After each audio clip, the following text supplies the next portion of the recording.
আল্লাহর নবী বলছেন ফাত্তাকুদ দুনিয়া ওয়াত্তাকুন নিসা, হে পৃথিবীর মানুষ তোমরা যখন পৃথিবীতে চলবে আগে দুনিয়াকে ভয় করে চলবে, তারপরে কি করবে ওয়াত্তাকুন নিসা, তারপরে পরে তোমরা নারীকে ভয় করবে। আপনি বলবেন আজকে নারীকে কেন ভয় করব?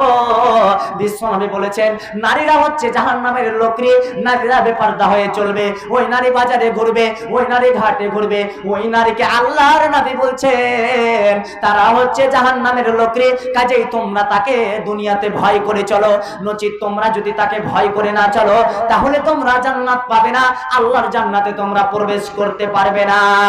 এই জন্য বলছি বন্ধুরে আমার, মানুষ যদি আমরা ভালো ব্যবহার করি, মানুষ যদি আমরা কোরআন হাদিস বুঝি, মানুষ যদি আমরা মিথ্যা কথা না বলি, আল্লাহ তাবারক ওয়া তাআলা কোরআন মাজিদে সূরা বাকারার মধ্যে বলেন বিসমিল্লাহির রহমানির রহিম ওয়া ক্বালু কাওলান শাদীদা, হে পৃথিবীর মানব তোমরা জেনে রাখো পৃথিবীতে যখন তুমি চলবে নম্রভাবে চলবে, সত্য কথা বলবে, মানুষকে দেখে তুচ্ছ মনে করবে না, মানুষকে দেখলে তুমি সালাম দিবে, সে সালাম দেওয়ার অর্থ এই হতে পারে, আল্লাহর নবী বলছেন সালাম দেওয়া তো দূরের কথা, মানুষকে দেখে আমরা কেমন আছো এই কথাটাও আমরা বলতে পারি না, কেমন আমরা অজ্ঞ হয়ে বসে থাকি।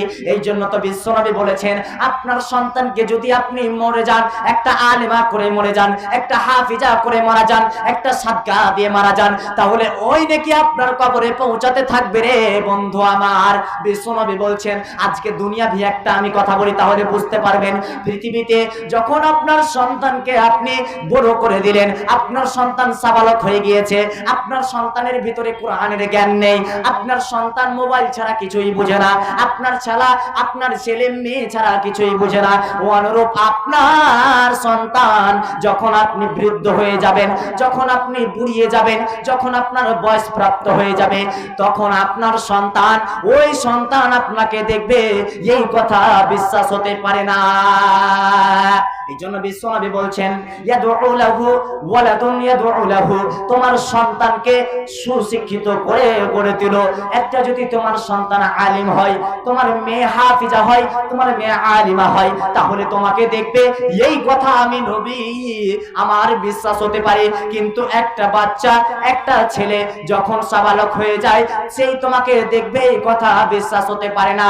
এই জন্য তো বিশ্বনবী বলে দিয়েছেন তলাবুল ইলমি ফারিজাতুন আলা কুল্লি মুসলিমিন, একটা মুসলমানের উপরে, মুসলিম শব্দটা নর হতে পারে কিংবা নারী হতে পারে, তলাবুল ইলমি ফারিজাতুন আলা কুল্লি মুসলিমিন, মুসলিম শব্দটা নর হতে পারে কিংবা নারী হতে পারে। বিশ্বনবী বলছেন প্রত্যেক আদম সন্তানের উপরে আমি নবী দ্বীন ইসলাম, দ্বীন শিক্ষা অর্জন করা অপরিহার্য অর্থাৎ ফরজ করে দিলাম।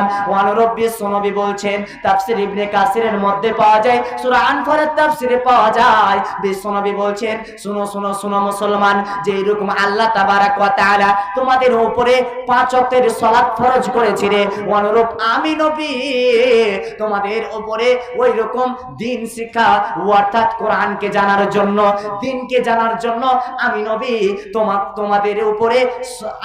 তোমাদের উপরে ইলম শিক্ষা অর্জন করা ফরজ করে দিলাম। তাহলে সর্বপ্রথম আল্লাহকে ভয় করতে হবে ভাই।